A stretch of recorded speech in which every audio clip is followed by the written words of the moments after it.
It is again a great honor and a privilege for me to greet you in Jesus' name.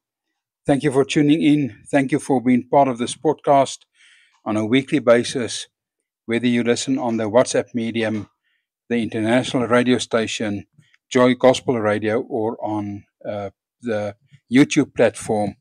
A warm word of welcome to you. Before we continue, let's just pray together. Father, in Jesus' name, Lord, thank you for this wonderful time that we can spend together. Thank you, Lord, that your word is alive, that your word is solid, and that your word will change us in every aspect of our lives. We honor you for it. We thank you for it. In Jesus' name, amen. Now, my friend, we journeyed through Matthew 5, 6, and 7, the Sermon on the Mount, and today I want to end off with it. Last week we spoke about Matthew 7, verse 7 to 12. Ask, and it will be given to you. Seek, and you will find. Knock, and the door will be opened to you. And I'm just reminded of one thing. The story or the account where the angel of the Lord showed the 7 churches to the Apostle John. And Jesus says, I'm standing at your heart and I knock. And if you open the door, I will come in and I will have a feast with you. That you open your heart's door unto God. Or is the door to your heart still locked in your ways and in your desires? Just a question I'm asking. As we continue today, I want to read from verse 13, the 7th chapter in the Gospel of St. Matthew. He's talking about the narrow and the wide gates.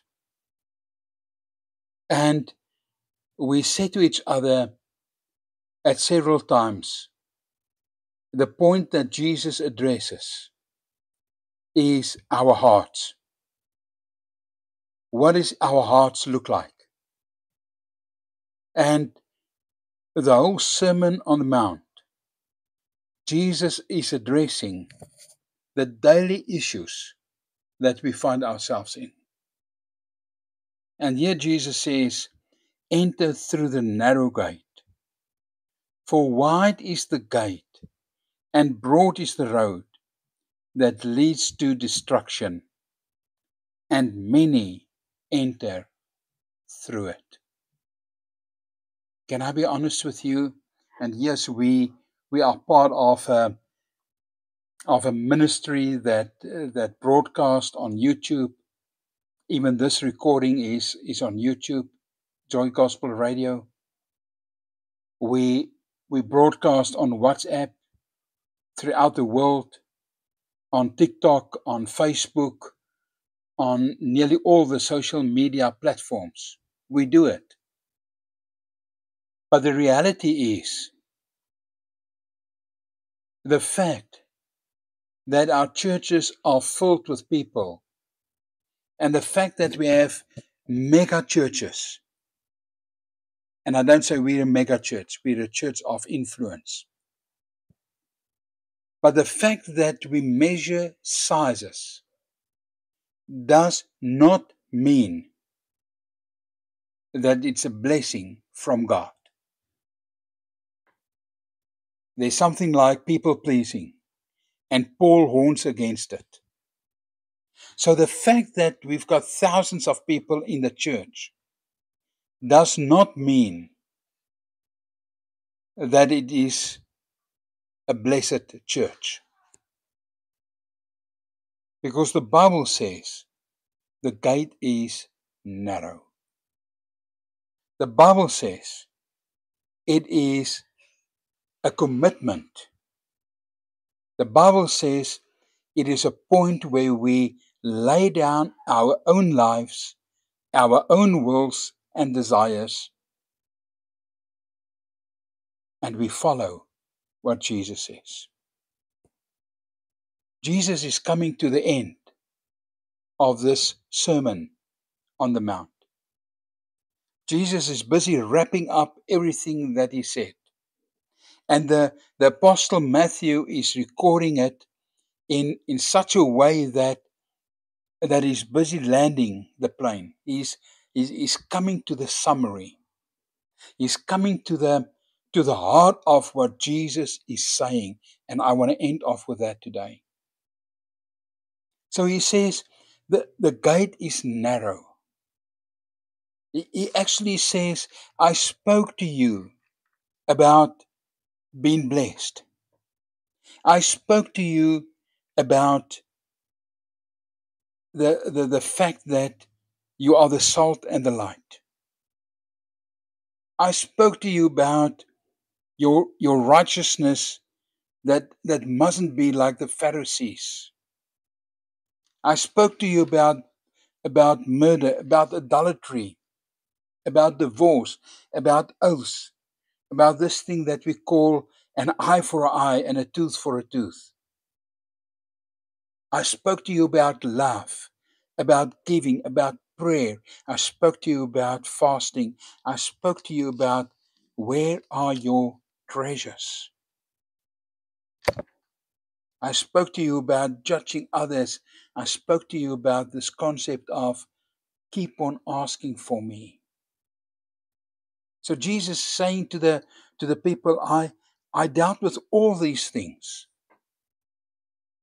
And if you truly want to follow me, the gate is narrow.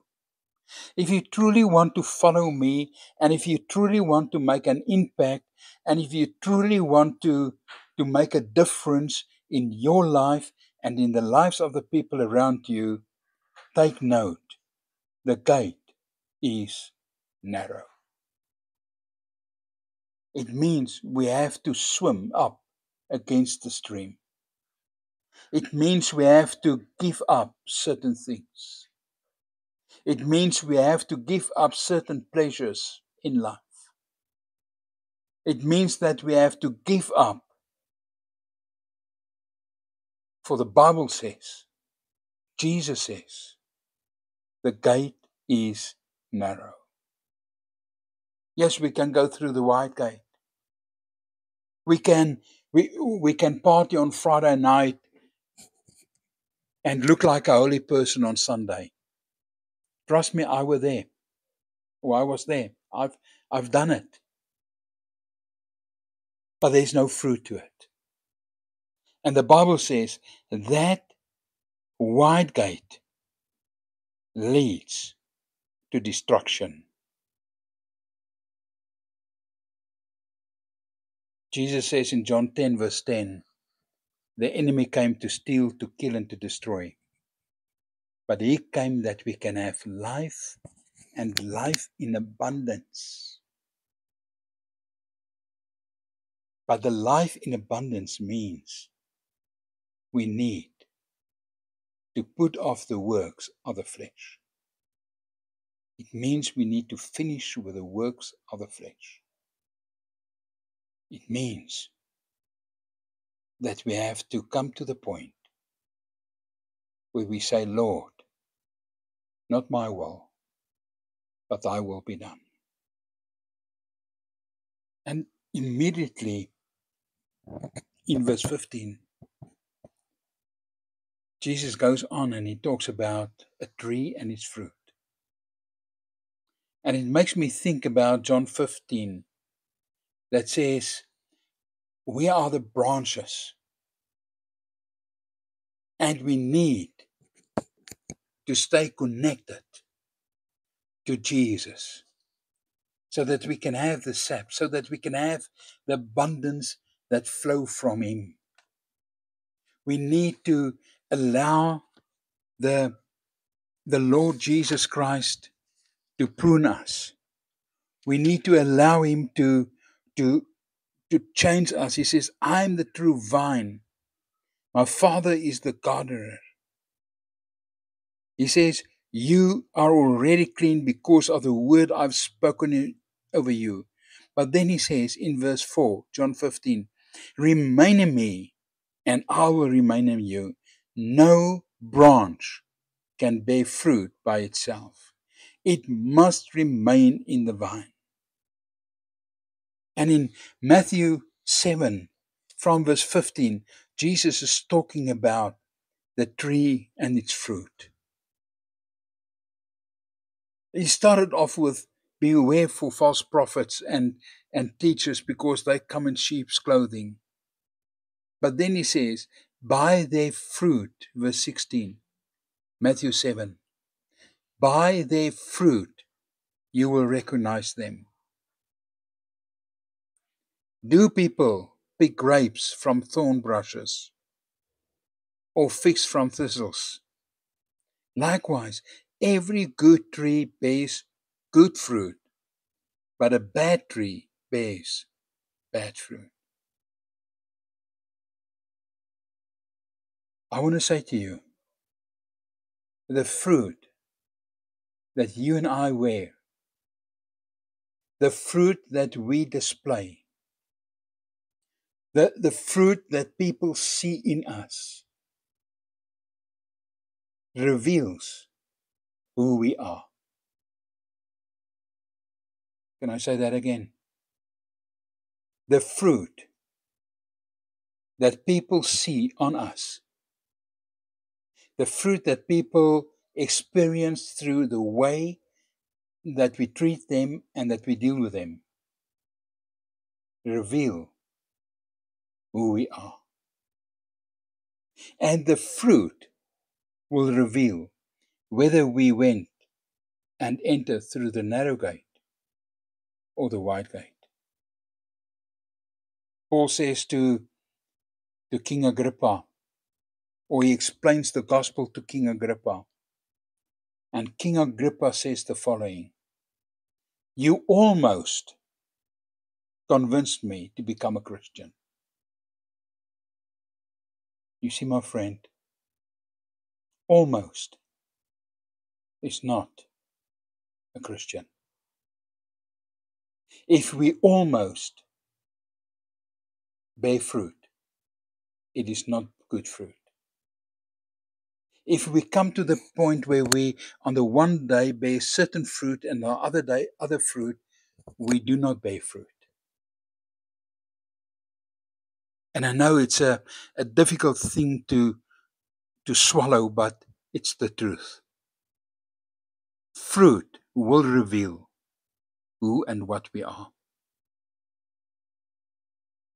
And then Jesus comes and he says, he's talking about the wise and the foolish builders. And I often use this portion in sermons and special ceremonies. Jesus tells the story of a wise man that built his house on the solid rock. He says, and he built the house, and after he built the house, there were storms and winds and all sort of calamity, and the rain came down, and the wind blew against the house, and the house stood. I often say to people, although it's not been said clearly, it might be that one or two windows broke, but the house stood. And then a foolish builder came and he built exactly the same house. Same pattern, same blueprint, with the only difference, he did not build it on the foundation of what Jesus taught. And the Bible says the wind came and the storms came and the rain came and the house fell, and the falling of this house was very big. You see, my friend, The difference is the foundation. Where is your foundation? Where is my foundation? What are we building on? Jesus taught all these life lessons. Do we implement it? He's talking about prayer. Are we implementing prayer? Are we casting worries and these things from us? Or are we holding on to the problems of this life? In this Sermon on the Mount, Jesus says, forgive those that sinned against you. Forgive those that harmed you. Are we doing it? I'm asking the question to me, and I'm asking the question to you. Jesus says, forgive, let go, so that God can bless you, so that you can be free. Jesus comes and he says, do not stand on the corners and let your right hand know what your left hand is doing while you bless people and give to people. It's not about the amount of or the many likes on social media because you blessed a poor family with food. We need to do it without people knowing it, because then God can bless us. But this is the foundation that Jesus is talking about. What is our foundation on judgment? Are we judging other people while we've got a major sight problem and we cannot see our own faults?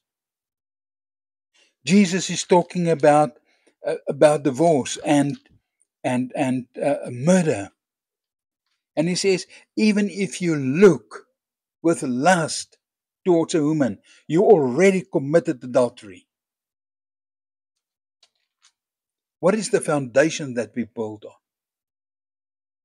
We journeyed through Matthew 5, 6, and 7 now for 5 weeks or 6 weeks. I don't know exactly, but at the end of it, what is our foundation? Are we building on the rock, or are we building on sand? Are we building on the truth of the Word of God, or are we building on the traditions of men and churches? Do we sit with a religion or a relationship? And I'm asking you these questions because God is keeping me awake at night with these questions in my own life. I cannot share something with you if God is not dealing with it in my own life. Do we treasure the gift of salvation? Or are we like King Agrippa, one day when we stand before the Lord, where we will say to him, Lord, I know about this, and I even went to church, and we will have this discussion with the Lord. Lord, I even tithe. I even gave money to the poor. And Lord, if you are linked on my social media accounts, you'll see the many pictures and the many likes that I've had from churches for the money that I donate and the food that I gave and the blessings that I blessed people with. And all that the Lord will ask is, did you enter through the narrow gate, or did you follow the masses through the wide open gate? Were you willing to travel on the dirt road and to go through the obstacles and to trust me for the challenges before you?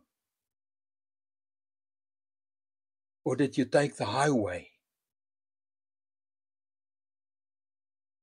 You see, my friend, I think this is the most serious time in my life when God is busy speaking to me about these things. Are we willing? And do we build on the solid rock? He says in verse 26, "But everyone who hears these words of mine and does not put them into practice,"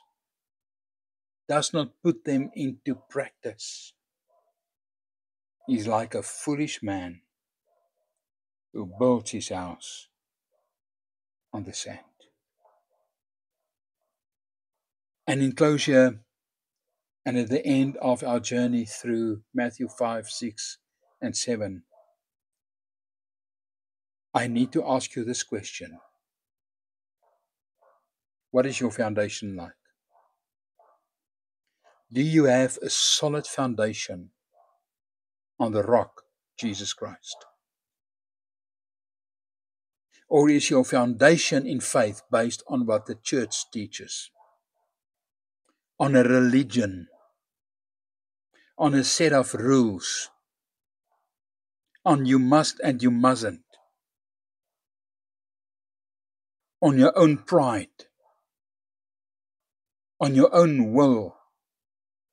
Lord, I will do it my way.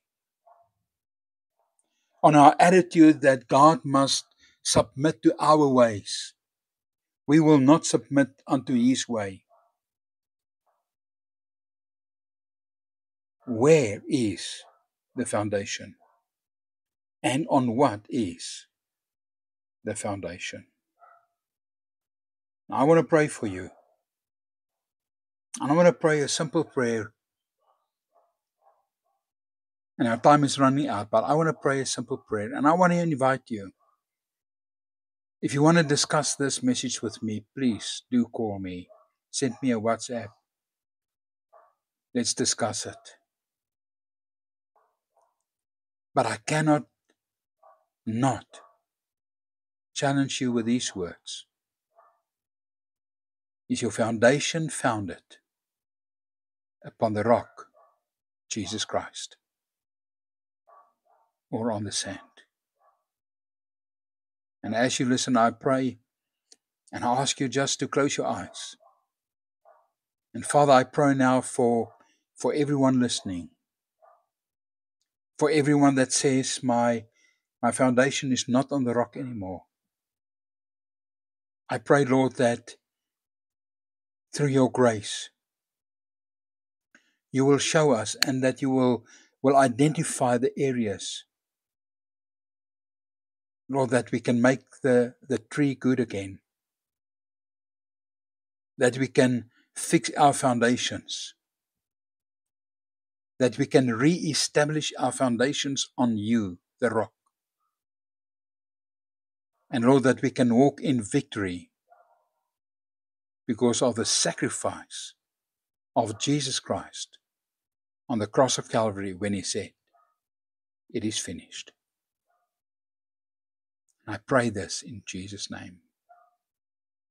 My friend, my prayer is that the Lord will bless you, that the Lord will guide you, let His grace and His mercy be upon you, that you will be prosperous in everything that you do, as your soul prospers. May His grace be upon you till we speak next week. Shalom.